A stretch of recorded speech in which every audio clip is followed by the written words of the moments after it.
মাত্র 10 টাকা সুজি দিয়ে বানিয়ে নিন ল্যাংচা মিষ্টি। মিষ্টিগুলো দেখতে যেমন সুন্দর, খেতেও ঠিক তেমনই কিন্তু সুস্বাদু।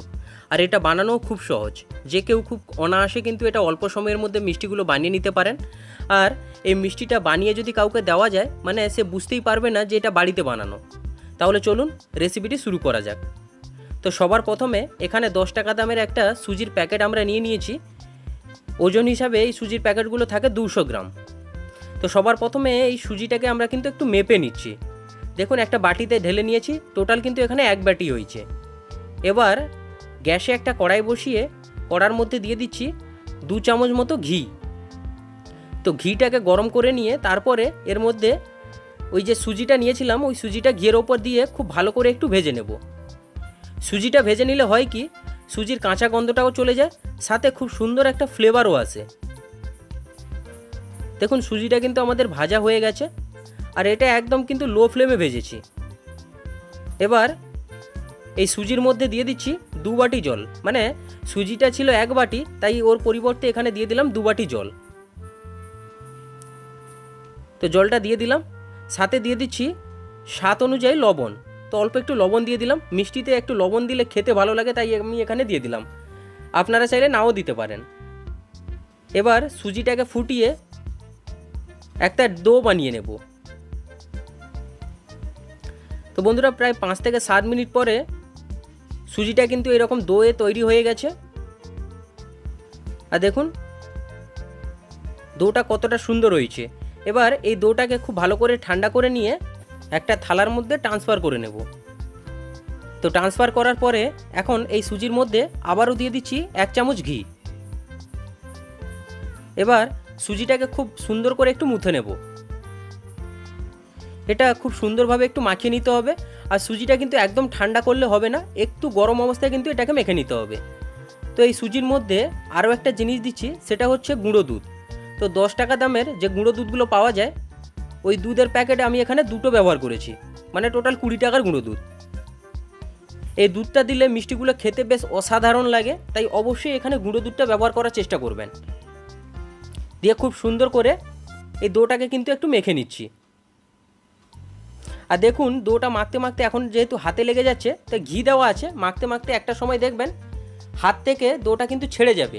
আর যদি না ছাড়ে লেগে যায়, তাহলে আবারও কিন্তু অল্প একটু ঘি দিয়ে দিতে পারেন। এবার মাখানো হয়ে গেলে অল্প অল্প করে লেচি নিয়ে এইভাবে একটু লম্বা লম্বা করে ল্যাংচার আকারে শেপ দিয়ে নেব।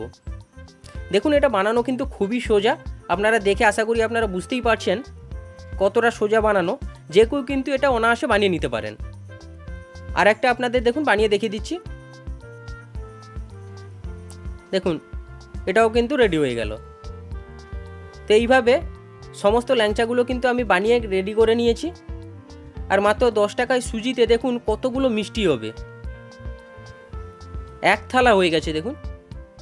এরপরে গ্যাসে আবার একটা কড়াই বসিয়ে কড়ার মধ্যে দিয়ে দিচ্ছি 1.5 বাটি চিনি। তো 1.5 বাটি চিনি দিয়ে দিলাম। এবার এই 1.5 বাটি চিনির পরিবর্তে এখানে দিয়ে দিচ্ছি 3 বাটি জল। আসলে এটা একটা শিরা তৈরি করব, চিনির শিরা, তাই এখানে 3 বাটি জল দিয়ে দিলাম। আর সাথে দিয়ে দিচ্ছি কিছু গরম মশলা, যেমন দিয়ে দিচ্ছি দারচিনি, আর 3টে দিয়ে দিচ্ছি এলাচ।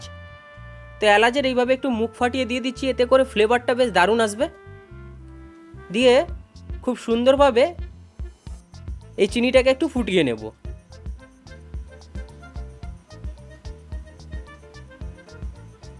দেখুন চিনিটা কিন্তু আমাদের ফুটে উঠেছে।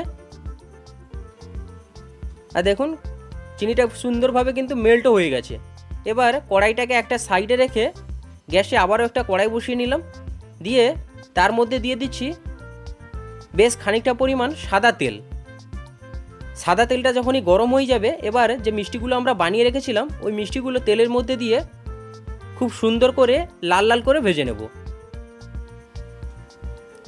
তো এতটা মিষ্টি হয়ে গেছে, পুরোটা কিন্তু এখানে ধরবে না, তাই হাফ দিয়ে দিলাম।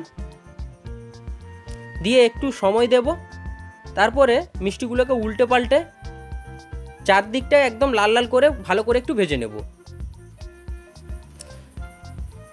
এটা একদম কিন্তু আস্তে আস্তে একটু করতে হবে, বেশি তাড়াহুড়ো করতে যাবেন না। না হলে কিন্তু আবার মিষ্টিগুলো ভেঙেও যেতে পারে। দেখুন প্রায় 8 থেকে 10 মিনিট পরে মিষ্টির কালার কিন্তু এরকম হয়ে আসবে, মানে লাল লাল হয়ে যাবে। এবার মিষ্টিগুলোকে আমি তুলে নেব। তো যেগুলো পরে দিয়েছিলাম ওইগুলো কিন্তু এখনও লাল হয়নি, তাই যেগুলো লাল হয়ে গেছে প্রথমে ওইগুলো একটু তুলে নিচ্ছি। আর এইগুলোকে যেগুলো লাস্টে দিয়েছিলাম এগুলোকে আবার একটু ভেজে তারপরে এই মিষ্টিগুলোকে তুলে নিলাম। আর দেখুন কতটা সুন্দর কালার এসছে মিষ্টির। দিয়ে এই মিষ্টিগুলোকে দিয়ে দিচ্ছি চিনির শিরার মধ্যে। শিরার মধ্যে দিয়ে এটাকে ঢাকিয়ে রেখে দেবো প্রায় 30 মিনিটের মতো। বন্ধুরা এখানে কিন্তু বাকি মিষ্টিগুলো আমরা কিন্তু ভেজে নিয়েছি, আর আপনাদের দেখালাম না কারণ ভিডিওটা আর বড় করতে চাই না, তাই বাকিটা দেখালাম না। তো ফিরে এলাম 30 মিনিট পর। দেখুন মিষ্টিগুলো কতটা সুন্দর ফুলে গেছে আর রসে দেখুন ভেসেও উঠেছে। তো একটা মিষ্টি আমি কেটে দেখিয়ে দেব মিষ্টিগুলো কেমন হয়েছে। এই দেখুন কত সুন্দর হয়েছে, দেখুন ভেতরে দেখুন পুরোটাই রসালো। এবার খেয়ে বলি কেমন হয়েছে।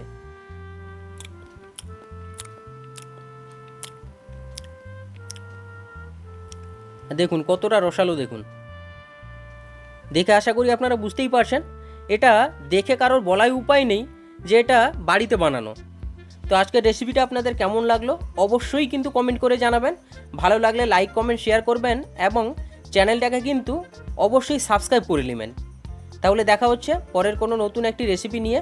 ততক্ষণ সুস্থ থাকবেন, ভালো থাকবেন আর সাবধানে থাকবেন। ততক্ষণের জন্য সবাইকে টাটা।